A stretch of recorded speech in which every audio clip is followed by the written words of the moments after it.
All right, buddy, we're live. Hello, everyone out on LinkedIn. Hello, everyone. Yeah, I think we have good audio and whatnot, so let's see how this all plays out. So, interesting week. First, let's talk about how diligent we were about getting the fires into the frame, like reenacting the Butler cabin for all the golf enthusiasts, like making sure that we're trying to get that Masters feel. I got the cardigan.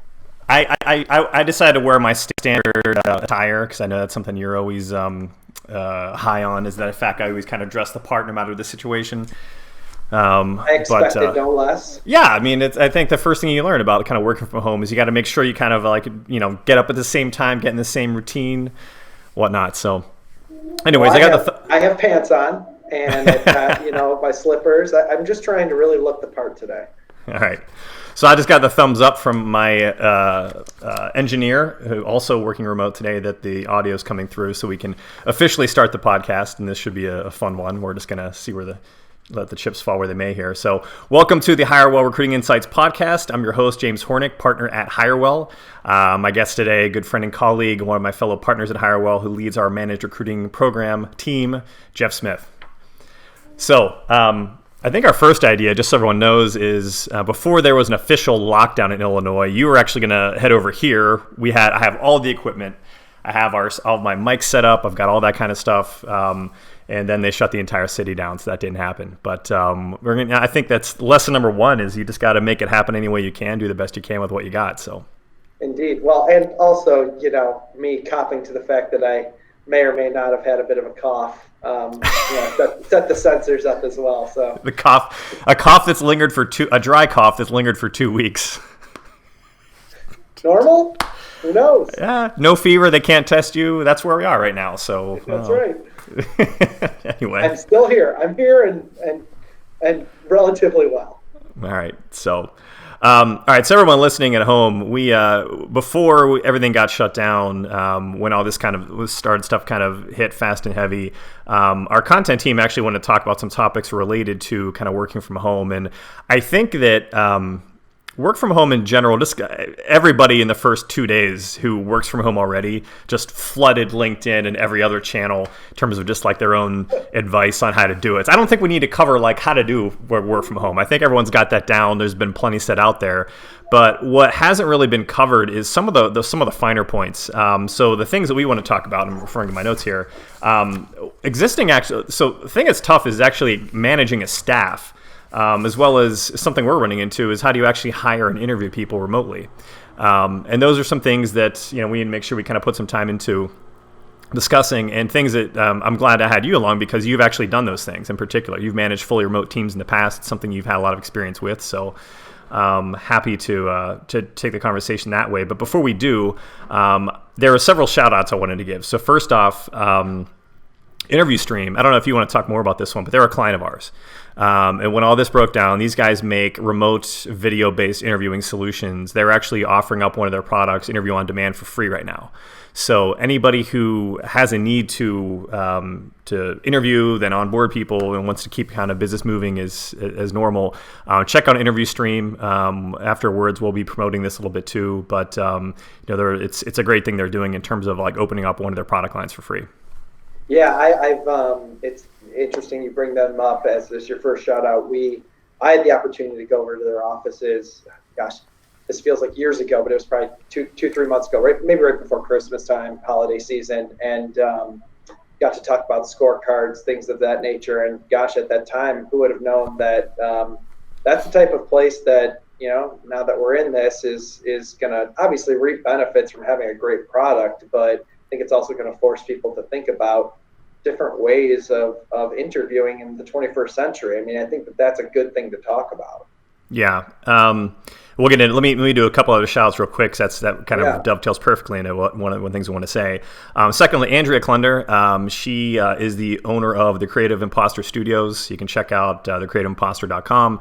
She's actually going to help us kind of put this podcast together in terms of the actual podcast format. So she's been great. We've worked with her for quite some time. Very good. Understands kind of.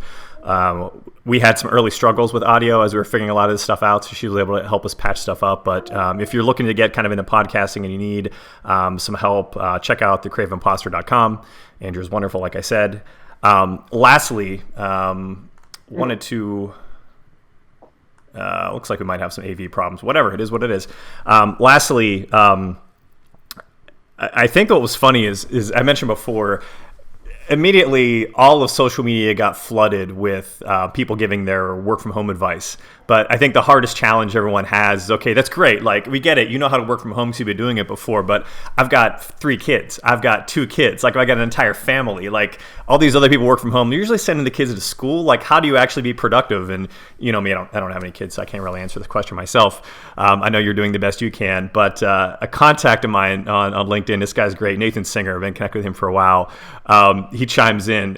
He's been homeschooling 5 kids while working 100% remote for years now.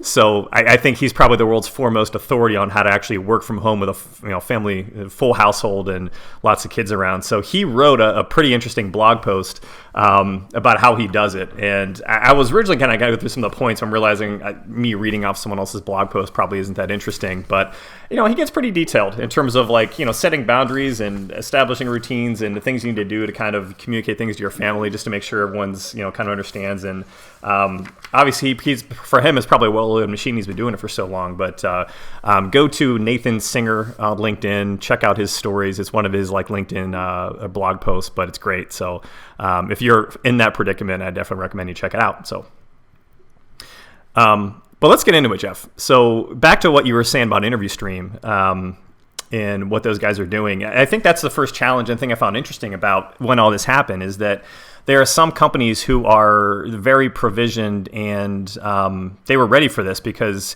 they already have a fully remote staff or they have the ability to do that. And they have other companies who just never occurred to them this is something they should do.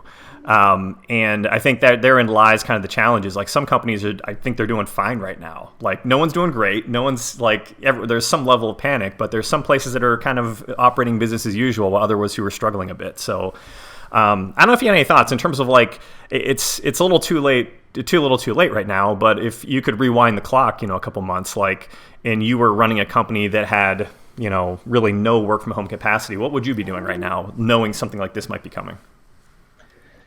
Yeah, I think that logic kind of stands the test of time. So a lot of the stuff that I say is going to seem relatively commonsensical, but, with the advent of collab tool, whether you're using Zoom or Slack or even we simply use Hangouts internally, just getting that self-reliance off of email over the course of the last 3 to 5 years or so. In hindsight, looks like a really, really smart idea. I think it got people used to communicating real time as opposed to stacking emails in level of importance. It got people working and adapting and thinking on their feet and pivoting kind of ideas quickly. And all of that is translated into what is now a real time, fire drill, so to speak, in figuring all of this stuff out on the proverbial fly. And companies who have done other tasks and projects in this capacity will find and hopefully have found that recruiting can naturally fall into that sort of project plan too. It's just, communicating it well, communicating it internally well, communicating it to the external clients well, and then obviously aligning resources effectively to making sure that, everybody's on the same page. Yeah. I think that one of the challenges, I know it's a challenge some organizations have, is you've got people of different seniority, different levels. You've got maybe people who are pretty seasoned experience and self-reliant and know every aspect of their job cold. And then, anytime you've got more junior people who are still learning the ropes, there's an inherent challenge there. And I know that's why being a 100% fully remote organization is a tough thing to do. I don't think in an ideal scenario, we wouldn't be 100%, remote. But I think at least companies being more realistic in terms of who actually needs to be around. There's so many other, take this, everything that's happening right now with Corona aside, there's so many benefits of kind of remote work in terms of just the people who are sufficient at it can get so much more work done, in certain capacities. There's downsides to it, obviously, too. But I think, if companies could go back in time, like maybe better recognizing there's certain benefits they weren't realizing previously. But anyway. Yeah, I think, that brings up from a managerial perspective, maybe like a talent development, those sorts of things. It would, the companies who have set up managers for, clear communication channels, who understand how to set appropriate objectives and things, that all ties into this, of course. If your managers aren't well trained, that in theory can break down even further in a virtual environment. So it just becomes that much more critical that your managers understand how to motivate and give a vision to each one of their employees while working remote. So let's dovetail off that. Let's skip to the meat of this. This is kind of how I advertised this entire thing, was how to manage a fully remote team. And that's what you've done. So I haven't done it before. So I'm in that camp of people I'm kind of figuring out as I go. But this is something you actually spent quite some time doing in the past. So hit us up. How do you do it? What are the key things you think? I'm gonna start this by saying that phone is still king and will always be king.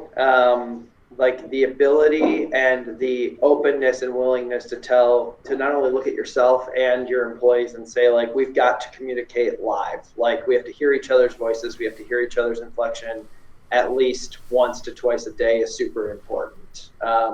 As we've increasingly veered away from phone communication in its traditional sense, I think a lot of stuff gets lost in translation when we're using, things like Slack, things like text. It is super imperative, at least from my perspective, to hear the other person, to understand kind of the nuances of their inflection and things of that nature, and pivot accordingly. So that's my number one, is setting up some sort of cadence where it allows for some live interaction on the phone, every single day.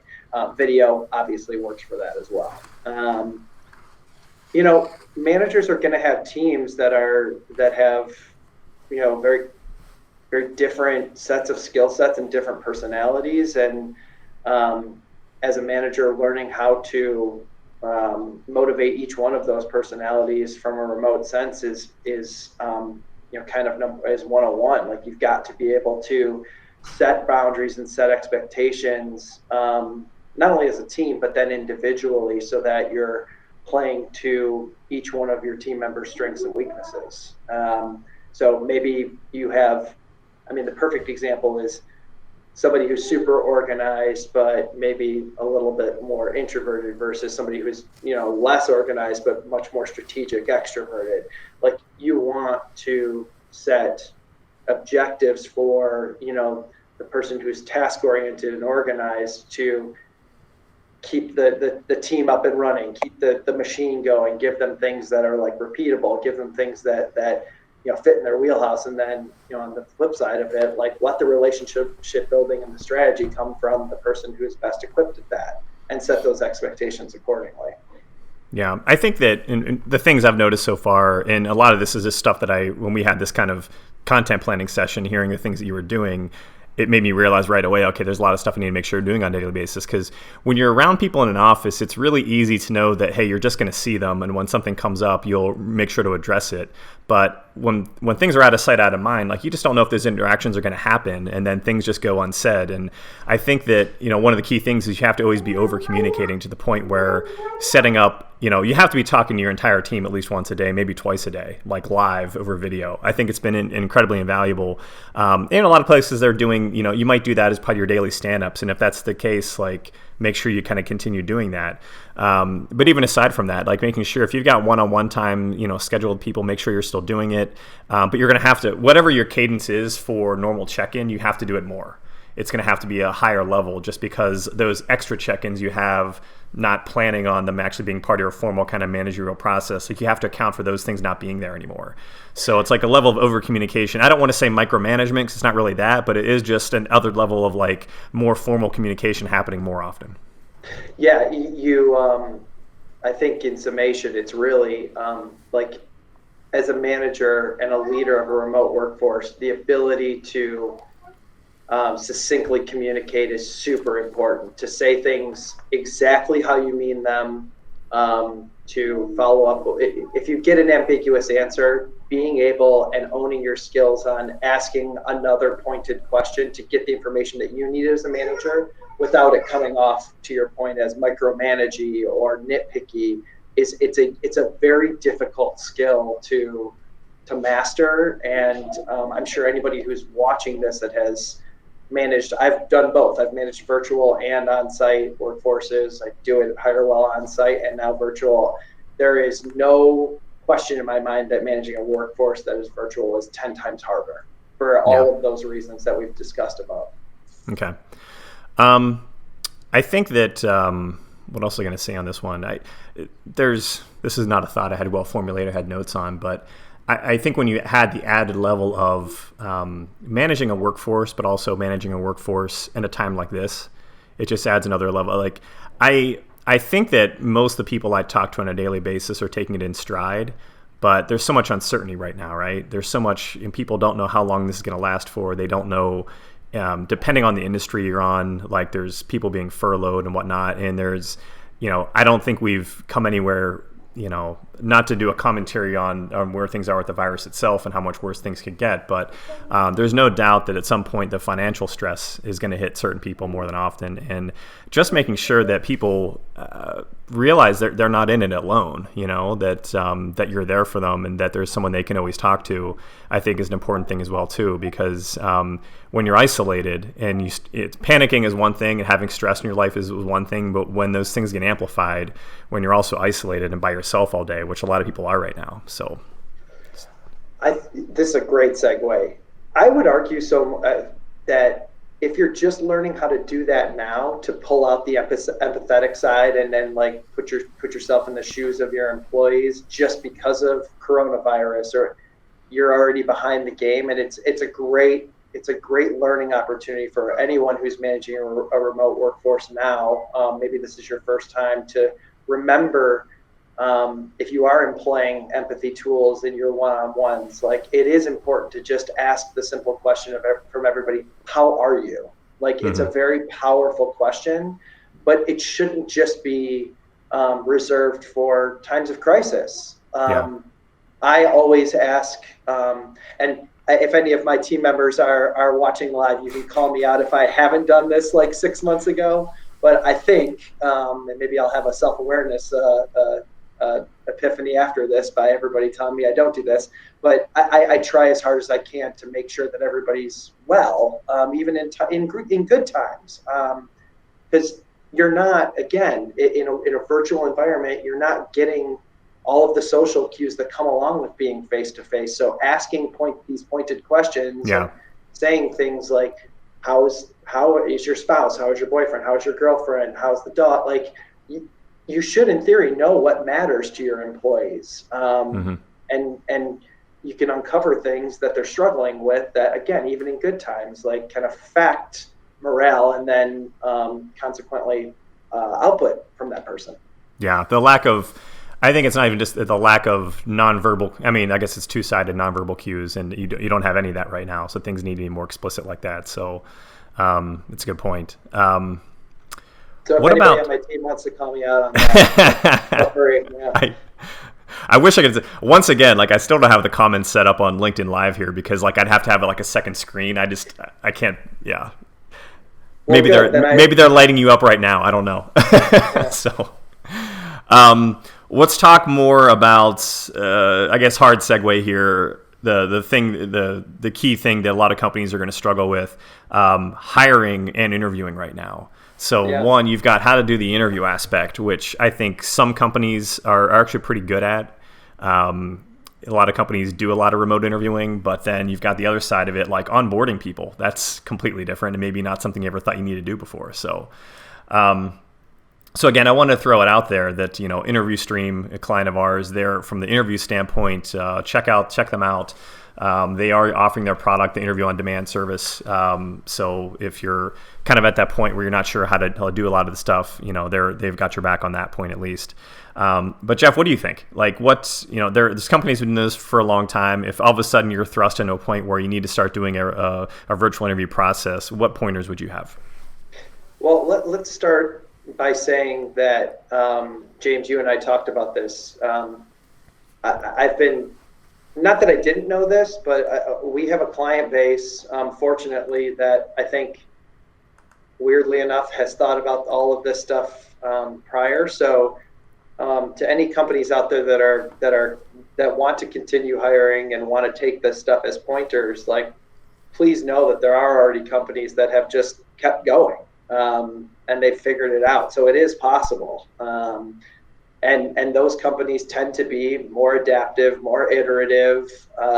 They use what they have at their disposal, and they've also just trained a large swath of their workforce to be comfortable with this sort of technology first and foremost. I think that's key number one. So if I'm setting it up from scratch now, the first thing is, like, I would hope at some, base level that you have some sort of video capability, right? But there are ways to do it. If you're on the G Suite, you can set it up so that Hangouts is a relatively easy way of doing this. You can call Zoom, you can call, there's plenty of these companies out there.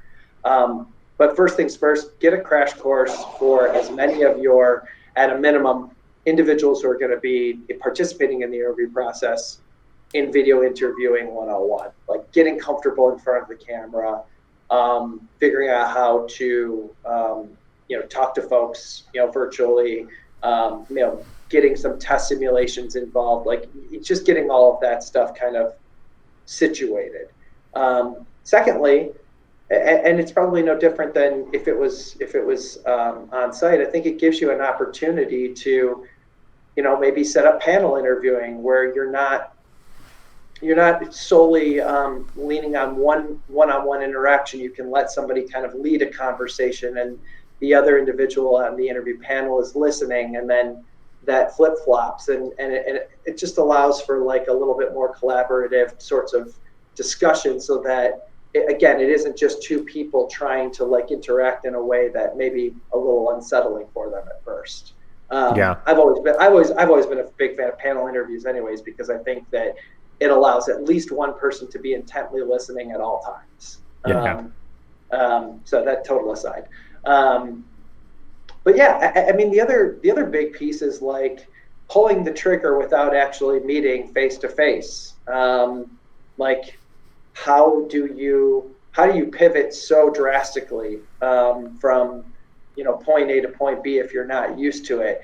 If you're a hiring manager that has a need, or your company that is still aggressively looking towards interview kind of solutions, getting human resources involved, getting different perspectives involved, getting people from other parts of the organization involved should, in theory, stem some of those gaps so that you can get as much, I hate the word culture fit because it's such an ambiguous term, but you get as many of those gray area questions answered as you can. And I actually think that the experience can be that much more immersive for the candidate. They're also not getting a chance to come on site and meet you face to face. So again, the more perspectives that they get, the more cross functionality they can get from an interview perspective is super important.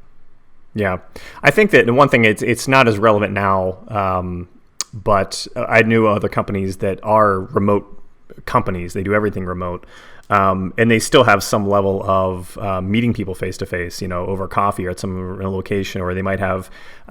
There's a few organizations I know that have people all over the country that have certain concentrations in different areas. There's still ways of doing kind of those on-site meets if you want to. Right now is probably not the best idea for that, but just because. If there's plenty of companies. I know Zapier, I believe, is 100% remote. Precision Nutrition is a client of ours. They're 100% remote. I mean, there's a lot of companies that have figured these things out. It's not unfathomable. And I think the one thing I want to underscore here is that the companies for the past how many years, everyone's been talking about how hard hiring is, how the best candidates, it's so competitive, it's getting this top talent, it's so hard. We met someone great that, we wanted to bring on board, but they got a bunch of other offers. If you're able to move forward right now, like, this is the best time to hire. This, hands down, in terms of just like, and I hate to say this in a way where, it's just, you have less competition. There's less companies doing it. And the ones who are pulling the trigger right now, the clients that we have, like, they're having a way easier time hiring today than they were a month ago. So we're saying the same thing to candidates too, right? Yeah. I mean, all around, you just have less competition. I echo. It's anybody who's doing it and hasn't taken their foot off the gas. I threw a post out this morning about it. They're winning. And James, I'm telling you, their Q3s and their Q4s are going to be higher than the people who aren't doing it. I'm as confident as I can be about it. So yeah. And I understand. I mean, I certainly understand some companies, and this is not to throw shade on anybody who's not hiring right now, because obviously there's some financial issues everyone's going to have, and everyone's got to worry about their own liquidity. But if you're well off enough financially and you're secure enough, and especially if you're going to triage your hiring, you know what I mean? If you have a lot of needs, a lot of things you're planning on doing this year, maybe you're going to scale some of that back or just punt that until maybe next quarter. But in terms of like the stuff that you really need to get done, the more pressing things, it's a great market to hire in right now, hands down. So if you have the means and to your point that you're fiscally well off, this is what they call in the market as massive opportunity, and I would highly recommend taking advantage of it. All right, I think we might have hit all the key points here today. Anything else you want to get into, or anything else you want to kind of throw out in this whole topic? No, I love that you brought up, and in serious, I love that you brought up the empathy thing. I don't think it's something that we really planned on talking about it in length, but just thinking about the conversations that I've had with my team, and actually watching Hirewell move from. I mean, James, we're a relatively on-site culture. But we also, Matt has afforded the flexibility to. We have a good work from home policy. Like, if people need to do it, we're all big kids. We can do it. And I think that lack of rigidity has served us well in pivoting over. But it doesn't mean that you can't, as a manager, take your foot off the gas of just being a human to your employees. It's super important. If you're new at this, or you are managing a workforce for the first time remotely, please do ask how they are doing, because everybody's kind of in this as a solo entity or as a family. And, not only will it help you understand kind of some of the reasons behind, some of the outputs that they're putting out there, but it will inevitably make you closer to your workforce. So when the dust settles, I think we're all just going to know each other a little bit better, which is weird to say because we're not interacting face to face. Yeah, That's an interesting. I'm gonna go on a limb and say there's not just us internally, but I'm thinking every company, probably people have had more heart-to-heart conversations with their coworkers, their employees, people they might not have those conversations with regularly, just to see how everyone's doing in the last 2 weeks than they probably normally would, over the course of several months. I think that the one thing that's, I hate to say anything cool about what's happening now, but the one thing that's kind of cool is the fact that it seems like people are coming together for the most part.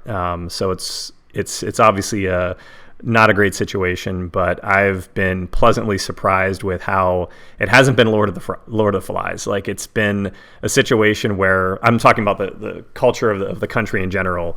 It just seems like people seem to get it. There hasn't been a lot of panic. I think people are kind of answering the call, and I hope this kind of continues. So we have no idea how long it's going to go on for. So, but in terms of your own company, just make sure you're there for each other. I think it's the key thing is we're all humans first, and anyway, anything we can do to help each other kind of get through this with whatever challenges you're having, not just work related challenges, but whatever. That's what's important. So. Yeah, and in closing, like, just again from an economic perspective, I implore companies or anybody, for, again, leadership that's watching this, you'll watch the data, like your productivity, if you shouldn't take a drastic downswing while you're doing this. And maybe this is a good case study for everybody who doesn't have solid work from home policies stipulated. Like when the dust settles, it's probably something you should talk about. Because I think, again, there's going to be an opportunity for companies who really take the bull by the horns with this thing and revamp the way that they do business after this, are going to be well positioned to secure that, that top level talent that's going to say, hey, like, I just proved it. Like I had a full testing ground to say, like, I just did it for three months, let's say. Uninterrupted time is a superpower. I've said it before, I'll say it again. And anybody who hasn't ever, like, just anybody hasn't spent one day working from home before, obviously in this situation now, they're probably saying, wow, I just get more done. It's not an ideal for an everyday situation, but it's undeniable. So, yep. Trying to think other advice I have. Stay safe, stay inside, follow the CDC guidelines, do yourself a favor, don't check your 401k right now. I think that's about it. So I just did that this morning and it was really, really stupid. All right, I'm gonna read my scripted text here, which I fumble through. Maybe I'll have a better time doing this at home.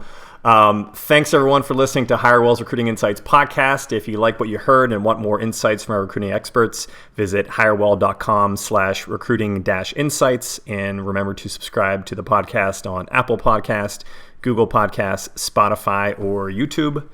See you soon.